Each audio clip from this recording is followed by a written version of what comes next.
నమస్తే, welcome to పూరా local. నేను మీ సంపత్ కుమార్. ఎస్ఐఆర్ ప్రత్యేక సమగ్ర సవరణ ఇప్పుడు తెలుగు రాష్ట్రాల్లో కొనసాగుతుంది. ఈ సర్ ప్రక్రియ వేళ కొత్త సమస్యలు తెర మీదకు వస్తున్నాయి. దరఖాస్తుల పంపిణీ నుంచి పూర్తి చేసే వరకు ఎన్నో డౌట్లు ఓటర్లను వెంటాడుతున్నాయి. సిబ్బంది వద్ద సమాధానాలు లేవు. 2002 ముందు ఓటు వివరాలు ఇక్కడ కోరుతున్నారు. ఎన్నికల సంఘం ఆందోళన వద్దని చెబుతున్నా సిబ్బందిలో అవగాహన లేమి, ఓటర్లలో ఆందోళన స్పష్టంగా కనిపిస్తోంది. ఇప్పుడు తెలంగాణలో ఉద్యోగం కోసం ఉంటూ ఏపీలో ఓటు ఉన్న వారిలోనూ కొత్త సందేహాలు మొదలయ్యాయి. సర్ ప్రక్రియలో భాగంగా బిఎల్ఓలు ఇంటింటికి వెళ్లి ఎన్యూమరేషన్ ఫారాలను అందజేయాలి.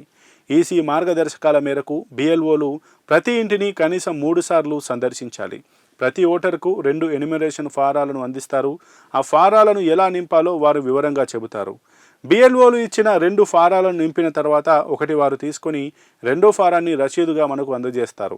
ఒకవేళ బిఎల్ఓలు ఇంటికి వచ్చిన సమయంలో ఓటరు లేకపోతే కుటుంబంలో మేజర్ అయిన సభ్యుడికి ఎన్యూమరేషన్ ఫారాలను అందజేస్తారు. అయితే ఉద్యోగరీత్యా హైదరాబాద్లో ఉంటూ ఏపీలో ఓటు ఉన్న వారికి సర్లో నమోదు ఎక్కడ అనే అంశంపైన ఈసీ స్పష్టత ఇస్తోంది. ఒక వ్యక్తికి ఒకే చోట మాత్రమే ఓటు హక్కు ఉండాలి.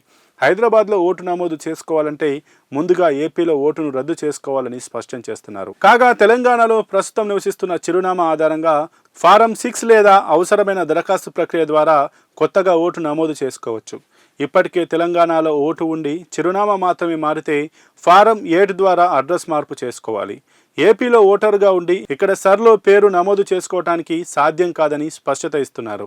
అదేవిధంగా కుటుంబంలోని ఒక ఓటరు ఇతర ప్రాంతాల్లో పనిచేస్తుంటే ఆ వ్యక్తి ఎన్యూమరేషన్ పత్రాన్ని ఆ కుటుంబ పెద్దకు అందిస్తారు.